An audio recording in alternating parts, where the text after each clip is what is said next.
Hi, I'm Dan. This is Vinyl Fury, and I'm here to show some new additions to the vinyl collection. As I've been saying, I went through a period early this year where I brought home a lot more records than I usually do, more than I have in quite some time. And it's been fun, and I've found a lot of great stuff that I didn't know about. Spent too much money, but I've been playing a lot of them, and it's been long enough for some of these that I'm going to be referring to my notes that I made while listening to them. But let's get into a batch of these used records that I found around town.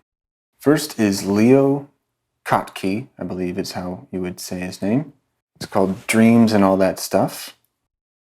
It's from 1974, and when I first saw it, I thought it was something from the last 10 years at least. It just kind of has this aesthetic of like a indie rock, indie folk, or something like that, at least this century. But no, it's from 1974, which makes a little more sense with the back cover.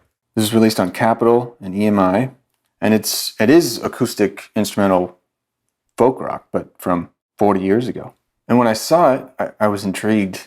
I've been finding a lot of stuff in discount bins, and this was from one of those, just new arrival to the discounts. It was like, $3, $4, $5. Stuff, that's worth taking a chance on, even if you have no idea what it is. But of course, these days we have our phones. And I did a little test, listened to a track or two, and what I heard was intriguing enough that I just brought it home. And it's the kind of stuff that I never knew that I wanted. I actually really enjoyed it. And he has at least a couple of dozen albums and is still making music, I think, very recently. So I have picked up a couple more of his records, and I'll be keeping an eye out because this is pretty cool. From that same discount bin, maybe on the same day, was an album by a band called Spooner called Wildest Dreams. And this is from, 1986, 87. And this looked like what it is, mid-80s, indie, alt-rock, kind of power pop. So yeah, it sounds exactly what I assumed it would. The reason I was even more intrigued is because I saw a young Butch Vig on the back cover there, from Garbage, the band, and producer, of course, of Nevermind and Smashing Pumpkins, stuff like that. So I figured it would probably be pretty enjoyable, and it was. And I think it was $6. Yeah, there was some catchy stuff on there. Another discount bin find, Kilimanjaro. This is from, I think, 1979. And this also is what I figured it was. I think this was in a jazz discount bin. And it's like snappy jazz fusion. And they only put out 2 albums, as far as I can tell. I think this was the first one. I enjoyed it. It's got some really cool guitar stuff and really groovy bass. I cleaned it, but it's still, I'm going to look for a cleaner copy of this. And I'm also going to look for their other album. I think it's called 2. Yeah, and some of this stuff was actually quite beautiful sounding at times. It was good stuff. I think that was like $2. So from the discount bin of Mississippi Records, this is Ethan Rose. It's called Ceiling Songs, as in the top of the room, ceiling, from 2006. And again, I did a little sample because I have no idea what it could be. And it was all instrumental and kind of ambient sounding.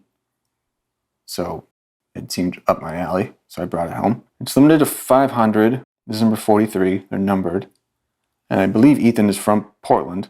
It was like $3, and it's got a really cool, droney sound. Something that I don't really know how to describe, but it's very, I think he does some other visual art installations and stuff like that. And maybe a little avant-garde, artsy, but engaging too. It's kind of, doesn't have a, I would say it doesn't really have like a form. It just kind of is. That is not always appealing to me, but this worked, and the vinyl was good. I think it was like $3 and definitely worth it. I'll leave a link because I think it's worth checking out, and just hearing it will do better than my description. But I'm glad I found it. Also from that Mississippi bin, this is $2 or $3. This is New Canyons. Everyone is Dark. And I liked the look of the cover, the aesthetic. I could tell it was from like the early 2010s. This is from 2013. It's like a modern dark wave electronic shoegaze. Also with some synth rock. Plenty of reverb, guitars and stuff. And some interesting vocals. And I listened to an album that they did after this, and I didn't like it quite as much. I didn't like the vocals quite as much. But this was interesting. It was definitely worth picking up. And I think this is still available from them, maybe on their Bandcamp, but you can also just play it on Bandcamp. I'll leave a link for that. And last one from that bin for now, also a similar, I just had no idea about this. And it's interesting because this band, they're called Sister, with some lines, also if you can just see it.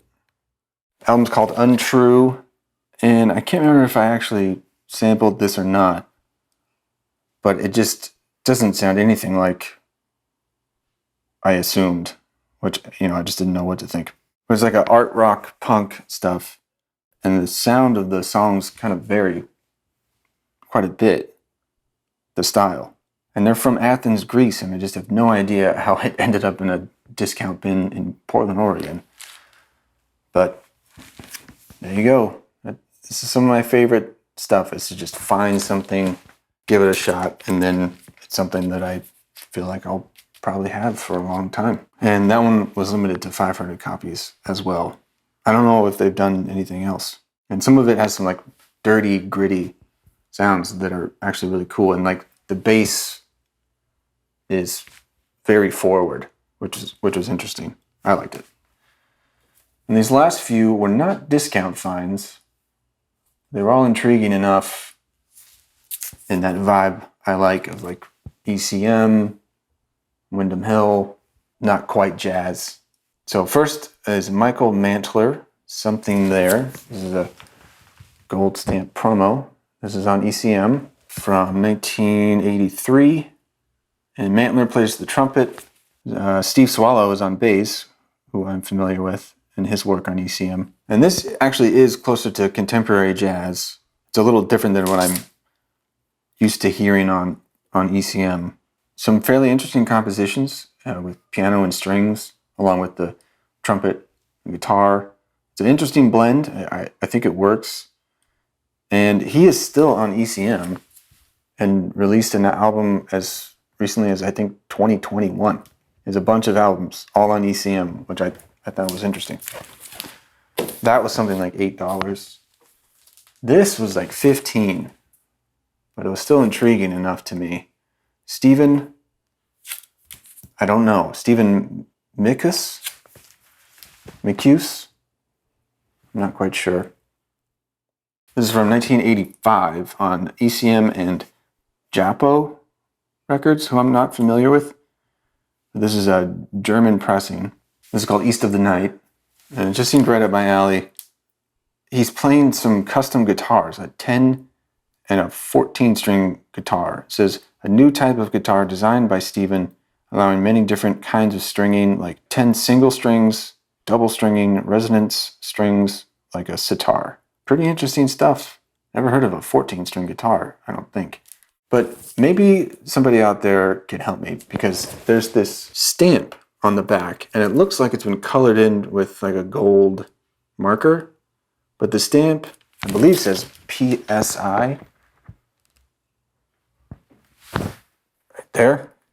And I feel like I've seen that before, but I don't know what it is. And I tried to look it up, and I just couldn't find anything. I don't know if it's like a record cleaning thing, like you cleaned it so you use a stamp. I don't know if it's a specialty pressing, or I don't know, and I couldn't figure it out. So if anyone has any idea about that, I believe it's PSI. let me know in the comments. All right, last one. Also, I think was about $8 in like the new age genre. Beaver and Krause in a Wild Sanctuary. And I just thought it had an interesting look, especially from the back and all their instruments that they're using. A lot of Moog stuff. And I saw young Dave Grusin on the back. I believe that's Dave, who I've had some records from in the past.